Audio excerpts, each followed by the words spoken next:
اسلام کی بنیاد ہے یہ 5 چیزوں پہ رکھی گئی ہے. 5 چیزیں ہیں. سب سے پہلے کلمہ جسے میں نے ابھی آپ سے کہا، اور دوسرا ہے نماز، اور تیسرا ہے روزہ، اور چوتھا ہے زکوٰۃ، اور 5واں رکن ہے حج. یہ 5 ارکان ہیں.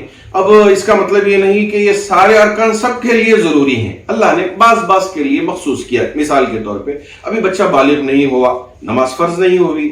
بچہ بالغ ہوتا ہے تو ایسی صورت میں اللہ نے نماز کو فرض قرار دیا ہے. اور عورتوں کے لیے ایام میں حیض ہوتے ہیں، ان کے لیے جو مخصوص ایام ہوتے ہیں اس میں نماز ہی نہیں ہے. اب ان دنوں کی پھر میں نماز چھوٹ گئی، نماز کو قضا کرنا نہیں، ان دنوں کی نماز نہیں ہے. البتہ روزوں کو قضا کرنے کا حکم دیا گیا، وہ الگ مسائل ہیں. لیکن میں یہاں پہلا رکن کلمہ ہے، دوسرا نماز.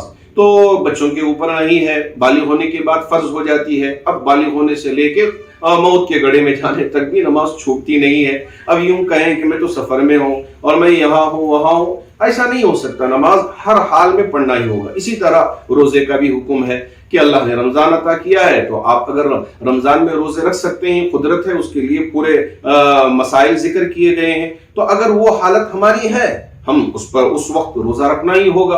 اور ایسے ہی اگر اللہ نے مال عطا کیا تو آپ زکوٰۃ ادا کیجئے، ورنہ زکوٰۃ ادا کرنے کی ضرورت نہیں. اور ایسے ہی حج، اگر اللہ نے مال عطا کیا ہے اور راستہ بالکل پرامن ہے اور اجازت بھی مل رہی ہے، جیسا کہ آج بہت سارے ایسے احباب ہیں جو حج کرنا چاہتے ہیں آج کے دور میں، لیکن ابھی اجازت نہیں مل رہی ہے، ویزا نہیں مل رہا ہے، تو کیا کریں گے؟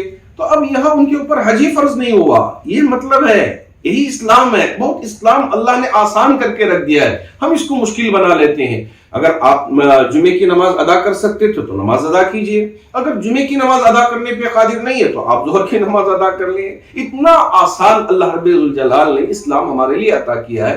بس ضرورت اس بات کی ہے کہ ہم ان باتوں پہ عمل کرنے والے بن جائیں اور ان باتوں کو ہم جان لیں، معلوم کر لیں. تو آج کے اس سبق میں نے اسلام اور اس کے کیا ضروریات ہیں اس کو ذکر کیا، اور اسی طرح ایمان کن کن چیزوں پہ ہم کو لانا ہوگا ان باتوں کو بھی میں نے ذکر کیا ہے. انشاءاللہ آئندہ سبق میں اور مزید باتیں آپ کے سامنے عرض کرنے کی کوشش کروں گا. جو بنیادی باتیں ہیں، جو ضروری باتیں ہیں، اسے عرض کرنے کی میں پوری طرح سے کوشش کروں گا. اللہ کرے کہ اللہ رب ذوالجلال ہمیں اسلام کو صحیح طریقے سے سمجھنے اور ایمان کو صحیح طریقے سے سمجھنے اور اس پر عمل کرنے کی توفیق عطا فرمائے.